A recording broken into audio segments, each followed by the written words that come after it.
This week on Everything You Need to Know, we're sailing from Florida to the Bahamas.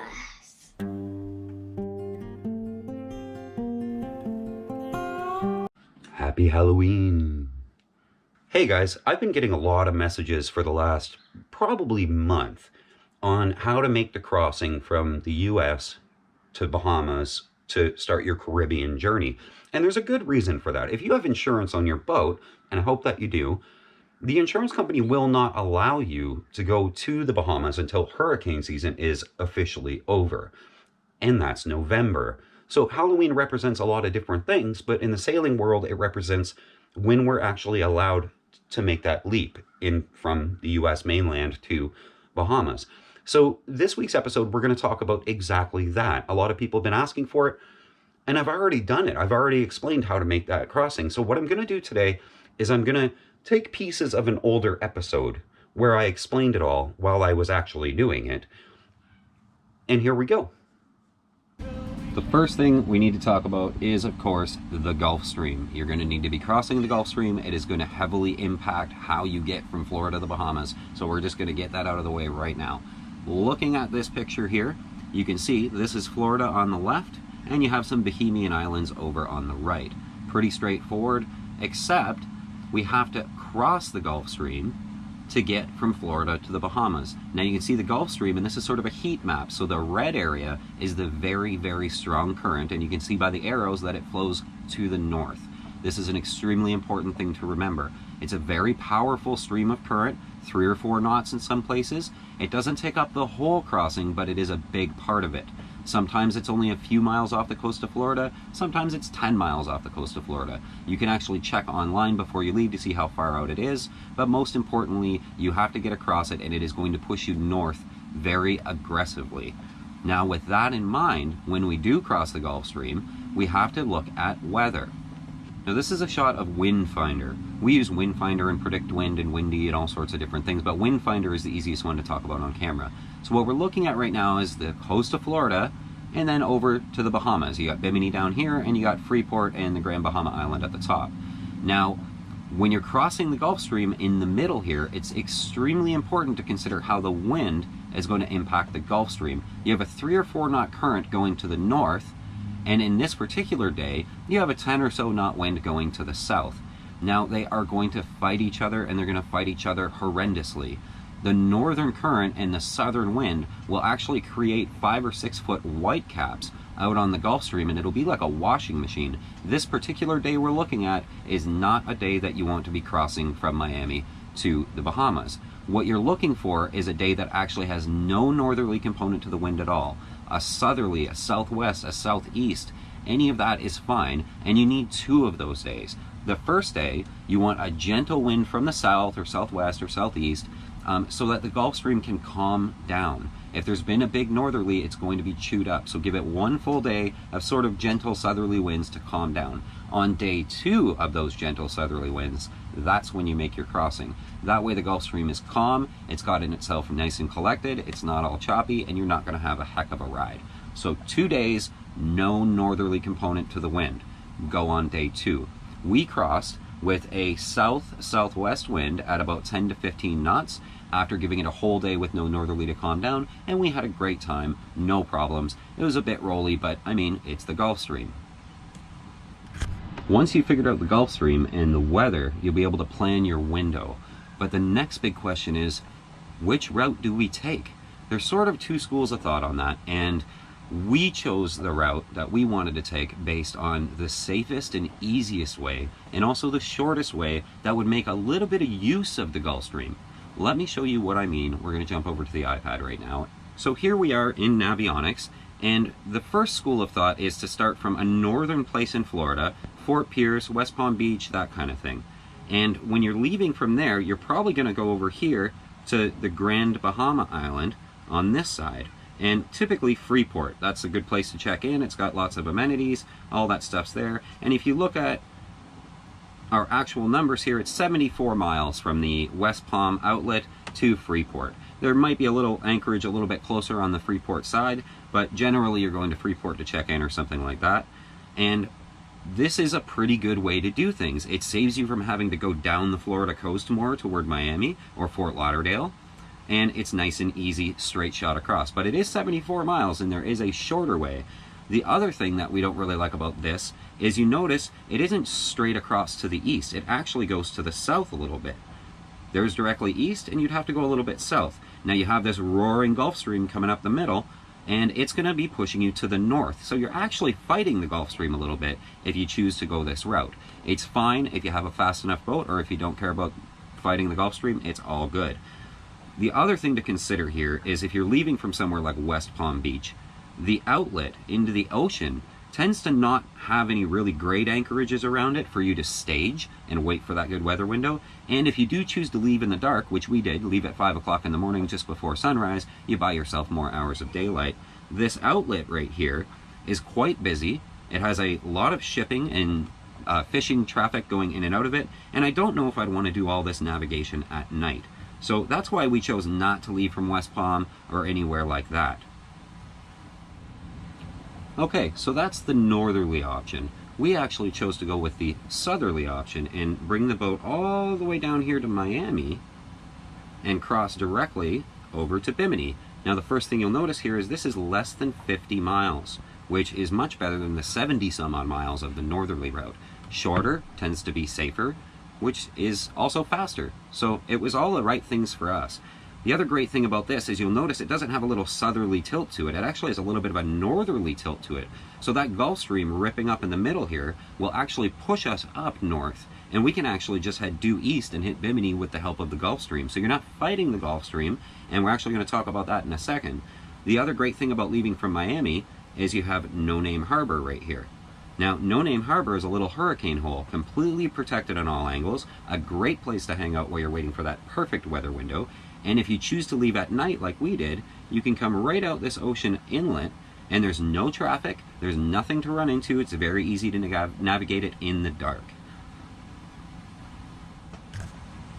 Okay, now we're going to talk about our route. Remember that really nasty Gulf Stream that's going to be pushing you north? We're actually going to make some plan changes to our route. Instead of going straight from Miami to Bimini, we're going to make use of the Gulf Stream, and we're actually going to do that faster than flat out just pointing east and going. So let's get started. We're going to come out of No Name Harbor, which we know is here, out through the inlet, and let's start our route about here, outside the inlet, nice and safe and far from everything. Now we could beeline it straight across to Bimini, but we're not going to. What we're actually going to do is we're going to go south to about here, and that's usually about where the Gulf Stream starts. You'll notice when it starts because you'll be doing hull speed, 6 knots or what have you, until you get to the Gulf Stream, and then all of a sudden you'll be doing 3 knots or 3.5 knots. Then you know you're in the Gulf Stream. So once we get into the Gulf Stream, what we're actually going to do is we're going to turn north.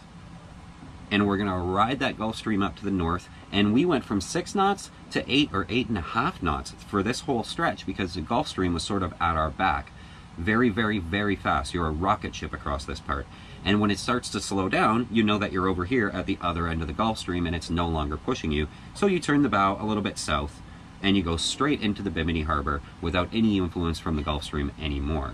So you're actually making really good use of it. I've actually exaggerated these points a little bit just to make my point, but you'll head a little bit south, rocket ship to the north, and then a little bit south right into Bimini. So you're making use of the Gulf Stream, you're in the Gulf Stream for less time because you're doing much more speed, and you're running with it instead of against it. Now, we picked our course, we staged, we waited for that perfect weather window, and we've made our crossing. If you want to watch us make the crossing, click right here to watch that episode. It's pretty good. We do exactly what I just described and right into Bimini. But our next topic is what to do when you get to Bimini. You got to clear customs. You got a whole bunch of stuff you have to consider. So here is the South Bimini and North Bimini Islands. And the harbor you're going to enter is right here. Now, in our last episode, you saw us coming around this red marker here. You keep it to starboard, but it really doesn't matter. These charts are so accurate on Navionics right now that you can just stay in the deep water and you'll be fine. It's important to note that this green marker is not there anymore. But it doesn't really matter. You're all in 10 or 12 feet of water the whole time. We're going to go up the channel and into the Bimini Harbor. This is a very well protected harbor. You're not going to get a lot of wind or waves or anything in here. Pretty sweet place to be. There's a bunch of marinas on your left as you enter, and we're going to talk about those in a minute, but I want to cover anchorages first. After the big game club, which is this marina here, there's actually an anchorage right on the left. Now, it is downwind from the diesel power plant, which is here, so you are going to get diesel smoke coming toward your boat whenever the trade winds are blowing from the north or east, which they usually are. It's also very shallow in here, and it gets very poor reviews. The only other anchorage in this harbor is up at the north end of the harbor, a long way from the city, a long way from everything. But in here, you can see this big man-made harbor. These rock walls are actually stone, they're man-made. There are no waves in this harbor. It's 15 feet deep. It's a really great place to be if you got to ride out a blow. You'll need a hard bottom fast dinghy if you want to get all the way back to town, but it is kind of what it is. The next thing I want to talk about are the marinas and let you know why you should stay in a marina instead of anchoring. And I want to tell you about one marina specifically, the Bimini Blue Water Marina. So we're going to shoot back here, and you can see we're actually here right now at the Bimini Blue Water Marina. Here's our boat sitting in a slip. So we actually have first-hand knowledge, and we'll be able to give you a tour of the marina right when we're done talking now. But this is why we stay at Bimini Blue Water. They have 2 docks. They have lots and lots of depth, lots and lots of slips. They can accommodate catamarans and things like that. They've got RO water. They've got a grocery store nearby. Customs is down the street. Everything is within walking distance, all for just $1 a foot. So this marina is actually a steal considering where you are. $1 a foot is amazing. The first thing you'll notice when you step off your boat onto the dock at Bimini Blue Water Marina are the excellent docks. Everything's very well taken care of. The pilings are all new. They have rubber guards on the boat side of the piling. The cleats are all very new, very well fastened, and very secure.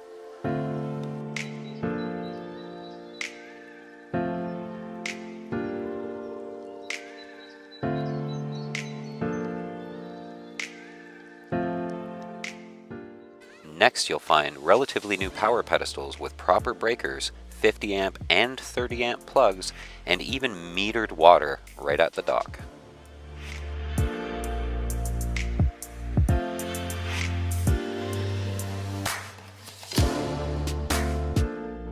Of course, the most important part is the gin clear blue water. You can actually see the shadow of your boat cast across the sand at the bottom. The only downside, you'll be able to tell how dirty the bottom paint actually is.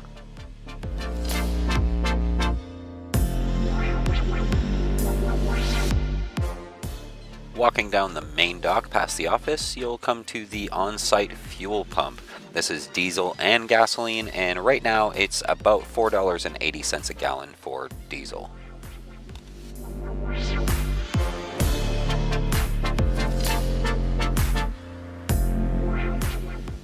In the middle, we've got some bathrooms and showers and the main office where you will go to check in. They will actually give you customs documents that you can fill out and bring to customs with you so that you're one step ahead of the game. And they rent golf carts for 20 bucks. Pretty sweet.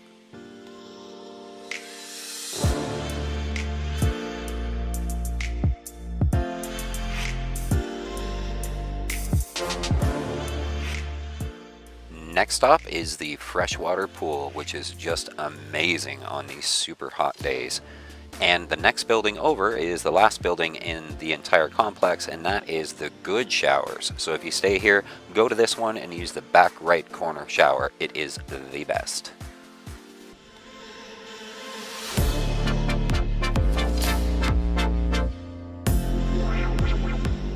The last stop on marina property is the RO water treatment plant. These guys actually turn salt seawater into fresh drinking water with a reverse osmosis system. 25 cents a gallon, and you can walk your jerry cans right over here and fill them up.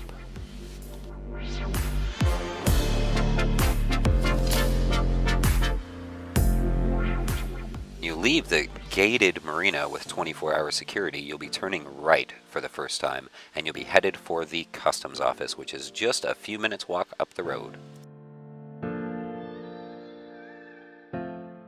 Here you'll find the closest grocery store to the Blue Water Marina, an easy 2-minute walk. Not very well stocked, but it does have the bare essentials.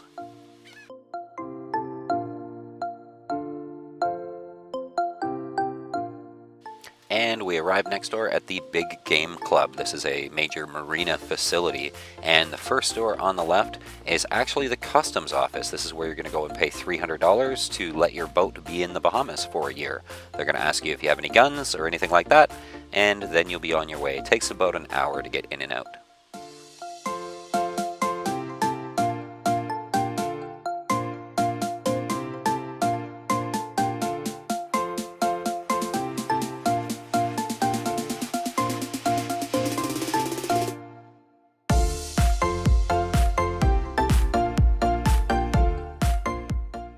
When you leave the customs office and the Big Game Club, you'll turn right and walk up the road another minute and look to your left for the big pink police and administration building, where you have the actual immigration office to check yourself and whoever else is on your boat into the country.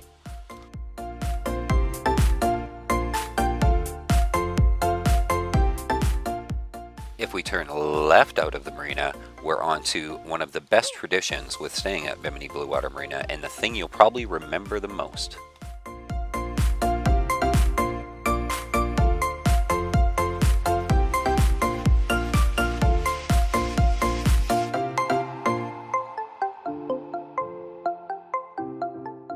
Make sure you stop and grab a couple of cold calics on the way. It'll save you a couple bucks in a few minutes.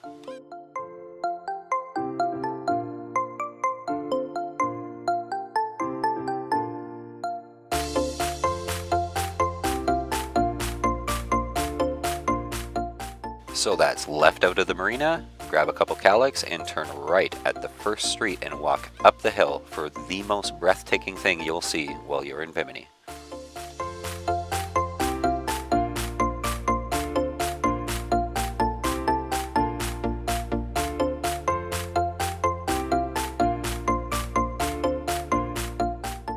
Make sure you stop here at CJ's for lunch. Some conch fritters and fries, excellent stuff.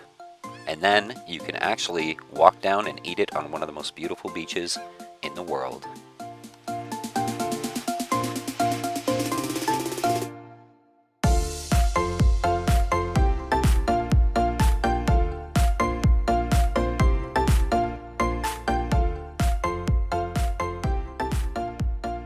That's it, guys. Don't forget to like and subscribe. I will see you all next week.